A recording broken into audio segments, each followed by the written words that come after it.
ada satu persoalan yang juga muncul di masyarakat, yaitu tentang tawassul. Kenapa? Karena tawassul selalu diidentikan dengan kesyirikan.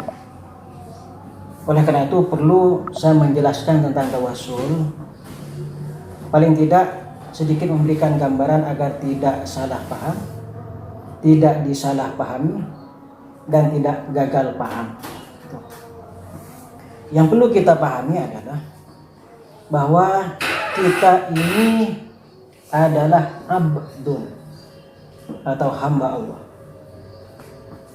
sedangkan Allah adalah ma'budun yang kita sembah. Kita maha terbatas, maha lemah, maha kekurangan dan sebagainya. Sedangkan ma'budun pasti maha sempurna, maha agung, maha segalanya. Nah, bagaimana cara menyambungkan antara yang maha tidak sempurna dengan yang maha sempurna? Itulah ibadatun. Jadi abdun dengan ma'budun komunikasinya adalah ibadatun, masih satu akar kata. Nah, kemudian yang menjadi persoalan adalah ketika kita berdoa kepada Allah, kita yang maha kekurangan, maha lemah, maha tidak sempurna, memohon, meminta kepada yang maha sempurna. Dalam kaidah usul fikih, doa itu adalah tolabul fi'li minal adna ilal a'la. Permohonan sesuatu dari yang di bawah, yang rendah kepada yang di atas, yang maha sempurna. Tentu di sini perlu ada media yang menjadi titik simpul antara abdun yang maha tidak sempurna dengan ma'budun yang maha sempurna. Nah, disinilah posisi tawassul sebenarnya harus kita pahami. Dari sini kemudian ada dua hal yang harus dipahami ketika kita bicara tawassul. Titik simpul tadi. Ada tawassul yang disepakati oleh semua ulama, ada yang masih menjadi diskursus di antara para ulama. Tawassul yang disepakati adalah tawassul dengan amal-amal soleh. Itu sudah disepakati, artinya tidak ada perbedaan bahwa amal soleh bisa menjadi titik simpul, bisa menjadi media, bisa menjadi wasilah antara abdun yang maha tidak sempurna dengan ma'budun yang maha sempurna ketika kita beribadah dalam bentuk doa. Jadi dengan amal soleh tidak ada persoalan dan tidak ada perbedaan. Ada hadis Nabi yang sangat masyhur di kita, yaitu terkait dengan 3 orang yang terjebak di dalam gua, yang kemudian memohon kepada Allah dengan apa? Dengan menjadikan amal-amal soleh yang pernah diperbuat di masa lalu sebagai titik simpul, sebagai media, sebagai wasilah, dan Allah mengabulkan itu semua. Jangan lantas ketika Allah menegaskan ud'uni astajib lakum, memohonlah kepadaku pasti aku beri, kemudian kita mengatakan ngapain perlu wasilah, ngapain perlu tawassul, toh sudah ada garansi dari Allah. Tunggu dulu, garansi itu akan Allah berikan tentu jika adab, jika etika dalam memohon dan semua prasyaratnya sudah kita penuhi.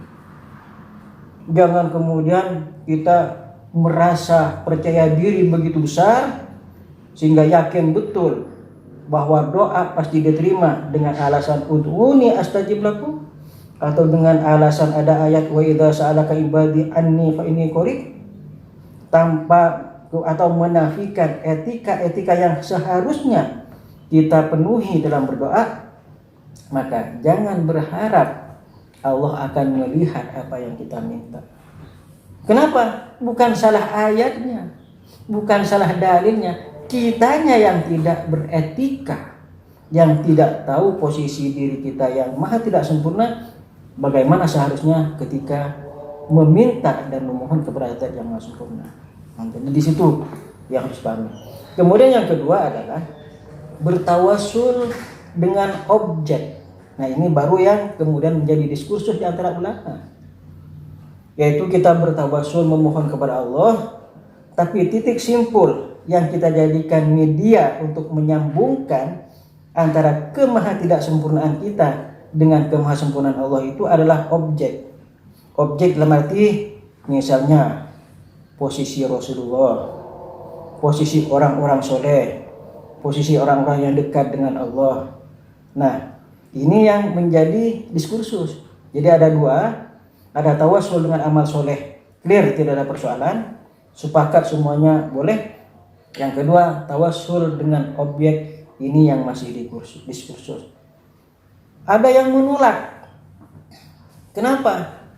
Dengan merujuk pada surat Az-Zumar ayat 3, yaitu Al-Quran ketika menggambarkan walladzina takhudhu min dunihi awliya, kemudian ma na'buduhum illa liyuqarribuna ilallahi zulfa.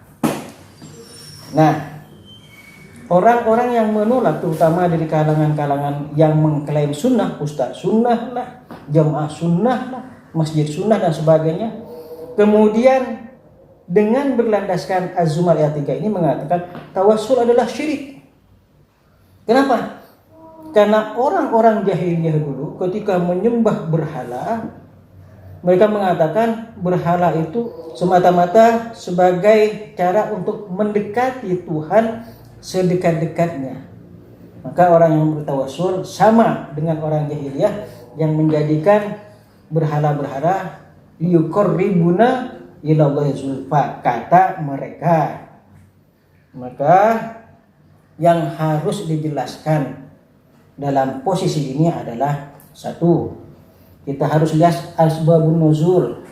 Kenapa? Karena tawassul tidak bisa dan sama sekali tidak sama dengan kasus orang-orang jahiliyah. Tawassul sangat tidak bisa kalau ayat Az-Zumar ayat 3, surat Az-Zumar ayat 3 ini kemudian dijadikan landasan dan dalil untuk menghakimi tawassul seakan-akan perilakunya sama dengan orang-orang jahiliyah. Tidak bisa. Dengan beberapa alasan. Satu, kita lihat asbabun nuzulnya dulu. Surat Az-Zumar ayat 3 asbabun nuzulnya terkait dengan Gharanik. Peristiwa Gharanik ini sangat masyhur. Sangat masyhur di mana ada sebuah peristiwa yang Rasul dalam kondisi tertidur menyebut beberapa sembahan-sembahan mereka. Nah, ini yang kemudian dijadikan landasan oleh orang jahiliyah bahwa sembahan mereka bisa memberikan syafaat. Itu satu. Yang kedua, tawassul beda dengan sesembahan-sembahan orang jahiliyah. Kenapa? Karena sesembahan orang jahiliyah itu menjadi objek yang dituju. Jadi mereka betul-betul meminta syafaat, meminta perlindungan, berhenti di berhala-berhala itu. Walaupun mereka beralasan liyuqarribuna, tapi pada hakikatnya mereka memintanya kepada sesembahan-sesembahan yang mereka sembah. Tawassul tidak. Kalau yang orang-orang jahiliyah memang tujuannya adalah berhala, permintaannya akan berhenti di berhala. Kalau kita yang bertawassul mintanya kepada Allah, hanya objek ini menjadi titik simpul yang menjadi media ketika kita mendekatkan diri dan meminta kepada Allah. Yang ketiga, alasan yang ketiga, kalau orang-orang jahiliyah dahulu peribadatannya memang untuk berhala. Sekalipun ada risalah Nabi Ibrahim dan Nabi Ismail di Mekah, tapi mereka sudah tinggalkan sama sekali, sudah tidak ada jejak bagi mereka. Sehingga bentuk persembahannya, penyembahannya, aplikasinya murni, bukan seperti yang risalah bawaan Nabi Ibrahim, tapi sudah dimodifikasi betul-betul sesembahan, persembahan dan ibadah yang dituju kepada berhala-berhala itu. Tawasul mah tidak. Tawasul peribadatan kita tetap kepada Allah sesuai dengan syariat yang diajarkan Nabi Muhammad. Sholat kita tetap kita lakukan, puasa tetap kita lakukan, adab-adab dan etika dalam berdoa kita tetap pakai. Kita istighfar, kita bertahmid, kita bersolawat sebelum berdoa. Semua model peribadatan, syariat-syariat dan ubudiyah yang kita pakai tetap kepada Allah dan berhenti di Allah, bukan berhenti di wasilah. Wasilah hanya titik simpul dan media. Sekali lagi, titik simpul dan media. Jadi sangat berbeda dan tidak benar kalau Az-Zumar ayat 3 dijadikan alat untuk menghakimi tawasul seakan-akan sama dengan aktivitas jahiliyah. Asbabun nuzulnya beda, syariatnya beda, tujuannya juga beda, bahkan motivasinya juga sudah sangat jauh berbeda. Nah, inilah poin pertama yang ingin saya sampaikan. Poin yang kedua adalah, sekali lagi, kita ini hamba yang terbatas, ingin meminta kepada Zat yang maha tidak terbatas. Maka semua media yang bisa mengantarkan kepada ijabahnya doa kita pakai. Kadang kita menggunakan waktu-waktu mustajab. Jadi wasilah kita adalah waktu-waktu mustajab. Contohnya di malam Jumat, kemudian di sepertiga malam terakhir, di hari Arafah, itu kita pakai dan lain sebagainya. Kadang kita menggunakan tempat-tempat mustajab, di multazam, di raudhah. Itu kan juga media yang kita pakai agar memudahkan kita menjadikan titik simpul itu menuju zat yang maha sempurna. Jadi bukan berhenti di titik simpul. Kadang kita menggunakan momen-momen tertentu, saat musafir, saat hujan turun, saat berpuasa. Itu juga kan cara kita, upaya kita, usaha kita agar doa lebih mudah diistijabah oleh Allah Subhanahu wa taala.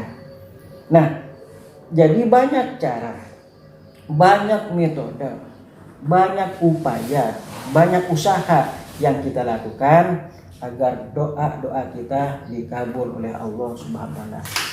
Salah satu caranya adalah lewat tawasul dengan objek. Ingat, tawasul bukan ibadah yang menjadi tujuan, tapi salah satu cara di antara banyak cara yang kita lakukan agar doa kita diijabah kepada Allah. Sekarang kita bicara sandaran dalil tentang tawasul. Pertama ada ayat Al-Quran, surat Al-Maidah ayat 53. Bismillahirrahmanirrahim. Ya ayyuhalladzina amanu taqullaha wabtaghu ilaihil wasilah. Hai orang-orang yang beriman, bertakwalah kepada Allah dan carilah wasilah. Wasilah itu tadi media atau titik simpul yang bisa mendekatkan kita kepada zat yang maha sempurna. Itu satu ayat. Yang kedua, kita pernah mendengar salah satu riwayat dari sahabat Utsman bin Hunayf. Utsman bin Hunayf ini menceritakan bahwa suatu ketika beliau melihat ada seorang datang kepada Rasul karena ada sebuah keperluan. Kemudian oleh Rasul bukan didoakan, tapi disuruh wudhu, sholat 2 rakaat, kemudian memohon kepada Allah dengan bertawassul kepada Rasul bihaqqi Sayyidina Muhammad. Dan ternyata Allah mengabulkan permohonan orang tersebut. Jadi orang tersebut disuruh sholat 2 rakaat dan memohon kepada Allah dengan bertawassul. Bertawassul kepada apa? Kepada hak dan kedudukan Rasulullah. Jadi bukan Rasul langsung yang memohonkan kepada Allah, padahal Rasul bisa. Nah, itu terjadi pada zaman Rasul. Pada zaman Khalifah Sayyidina Utsman, Rasul sudah wafat. Ada seorang yang ingin menemui Sayyidina Utsman karena ada beberapa hajat. Ternyata nggak bisa-bisa. Sayyidina Utsman juga nggak bisa-bisa ditemui. Akhirnya ketika orang ini keluar, ketemu sama Utsman bin Hunayf, saksi mata kasus yang pertama tadi. Setelah berdialog, Utsman bin Hunayf memberikan saran. Ya, coba kamu wudu, sholat 2 rakaat, kemudian berdoa kepada Allah agar hajat-hajatmu dipenuhi. Caranya bertawassul kepada Rasulullah sebagaimana tawassulnya sahabat di zaman Rasulullah. Dilakukan oleh orang itu. Orang tersebut melakukan. Ternyata ya, setelah melakukan, begitu mulusnya orang tersebut bertemu Sayyidina Utsman dan mendapatkan jawaban dari masalah-masalah yang dihadapi. Nah, ketika keluar dari tempat Sayyidina Utsman, ketemu dengan sahabat Utsman bin Hunayf, dia bilang orang tadi, terima kasih karena Anda Sayyidina Utsman begitu hangatnya menerima dan menyelesaikan persoalan-persoalan saya. Karena Anda mungkin sudah menceritakan apa yang menjadi persoalan saya kepada Amirul Mukminin. Kata Utsman bin Hunayf, oh tidak, saya tidak pernah berjumpa dan tidak pernah menceritakan masalah Anda kepada Amirul Mukminin. Artinya apa? Utsman bin Hunayf mengatakan itu karena doa yang Anda panjatkan dengan bertawassul lewat hak dan kedudukan Rasulullah yang sudah wafat. Kemudian juga Sayyidina Abbas menceritakan suatu ketika orang-orang Yahudi Khaybar pernah memerangi Bani Ghatafan. Ketika orang-orang Yahudi Khaybar ini hampir kalah, dia berdoa kepada Allah. Berdoanya gimana? Allahumma inna nas'aluka bihaqqin nabiyil ummiyyi alladzi wa'adtana. Ya Allah, kami memohon pertolongan kepadamu bihaqqin nabiyil ummiyyi alladzi wa'adtana, dengan hak dan kedudukan nabi yang ummi yang engkau janjikan kepada kami. Jadi nabi belum lahir. Dan akhirnya apa? Karena doa yang disampaikan oleh Yahudi Khaybar ini dan menggunakan nabi yang ummi yang saat itu belum lahir, belum ada, sebagai wasilah dalam doanya, Allah mengabulkan dan memenangkan Yahudi Khaybar. Ini ditegaskan dan diriwayatkan oleh Ibnu Abbas. Jadi ada banyak dalil yang kemudian menjadi landasan tawassul dengan objek atau tawassul lewat objek. Bisa objek itu hak dan kedudukan Rasulullah di sisi Allah Subhanahu wa taala. Sekarang baik Rasulullah masih ada maupun ketika tidak ada. Karena tadi kisah Utsman bin Hunayf pada zaman Sayyidina Utsman berarti Rasulullah sudah tidak ada. Sedangkan kisah Khaybar dan riwayat Ibnu Abbas Rasulullah belum ada. Sedangkan kisah Utsman bin Hunayf pada era sahabat Rasulullah masih ada. Jadi tawassul dengan Rasulullah baik saat Rasulullah ada maupun ketika Rasulullah tidak ada, itu jelas landasan dalilnya. Kemudian bagaimana bertawassul lewat orang-orang soleh, bukan nabi. Nah, ada hadis riwayat Ibnu Majah bahwa Rasul mengajarkan doa begini. Bismillahirrahmanirrahim. Allahumma inni as'aluka bihaqqis sa'ilina 'alaika wa bihaqqil mamsaya. Tuh. Ya Allah, kami mohon kepadamu dengan hak dan kedudukan orang-orang yang meminta kepadamu dan orang-orang yang menuju atau berjalan untuk beribadah kepadamu. Rasul mengajarkan bahwa ketika kita berdoa boleh menyebut bihaqqis sa'ilin. Ini bukan nabi maksudnya. Wa bihaqqil mamsaya. Ini umum, yang penting orang-orang soleh yang memang sedang berjalan menuju Allah boleh kita jadikan wasilah. Dan hadis ini menurut Ibnu Hajar sahih, hasan. Bahkan Al-Iraqi mengatakan hadis ini hasan. Padahal Al-Iraqi ini yang sering kali dikutip oleh orang-orang yang menolak tawassul. Bahkan Ibnu Hanbal, Ibnu Huzaimah juga mengutip hadis ini dalam beberapa kitab yang ditulisnya. Kemudian juga ada hadis lain. Misalnya dalam riwayat Imam Tirmidzi, Rasul juga mengajarkan doa, Allahumma inni as'aluka hubbaka wa hubba man yuhibbuka. Ya Allah, saya memohon cinta kasih-Mu dan cinta kasih orang-orang yang mencintaimu. Artinya apa? Artinya kita mengikatkan batin dengan orang-orang yang memang punya kedekatan khusus dengan Allah, punya kecintaan khusus dengan Allah, itu boleh. Kenapa? Karena di sini bisa menjadi titik simpul ketika kita Allahumma inni as'aluka kepada Allah. Jadi Allah, kita minta kepada Allah, as'aluka ya Allah. Tapi titik simpulnya adalah man yuhibbuka. Boleh. Kemudian yang ketiga, ada hadis diriwayatkan Imam Bukhari. Ini juga ada dalam hadis Arba'in. Allah menceritakan begini. Mengawali hadis ini dengan redaksi man adani waliyan faqad adantuhu bil harb. Barang siapa yang memusuhi kekasih-kekasihku, maka sama saja dengan dia memusuhi aku. Itu penegasan Allah dalam hadis Sahih Bukhari.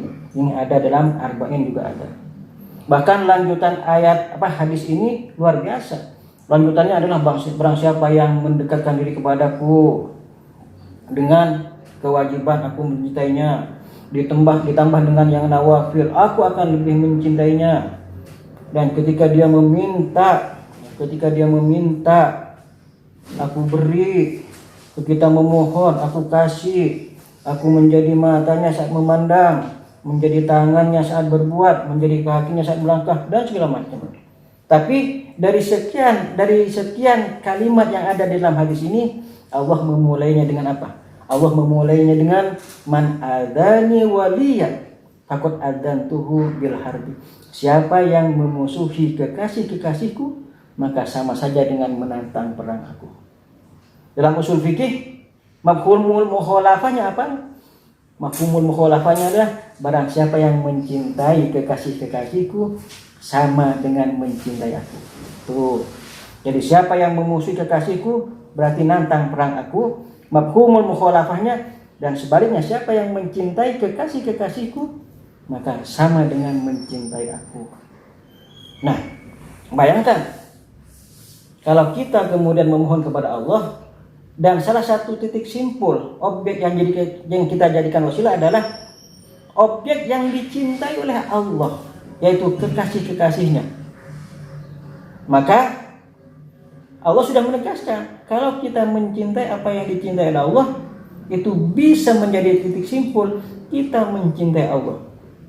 Sebaliknya, siapa yang memusuhinya sama dengan nantang perang Allah. Nah, sekarang kita mencintai apa yang Allah cintai, kemudian menjadikannya wasilah ketika kita menghadap Allah, bertawajuh kepada Allah, munajat kepada Allah. Maka keberkahan inilah yang kita harapkan mengantarkan komunikasi kita kepada Allah dan doa kita diistijabah oleh Allah. Kenapa? Karena titik simpul yang kita jadikan wasilah adalah apa yang Allah cintai. Dan apa yang Allah cintai berarti Allah juga mencintai upaya kita. Tapi kalau kita memusuhinya berarti kita nantang perang Allah. Nah, posisi inilah, segitiga inilah sebenarnya yang kita maksudkan dalam arti wasilah tadi.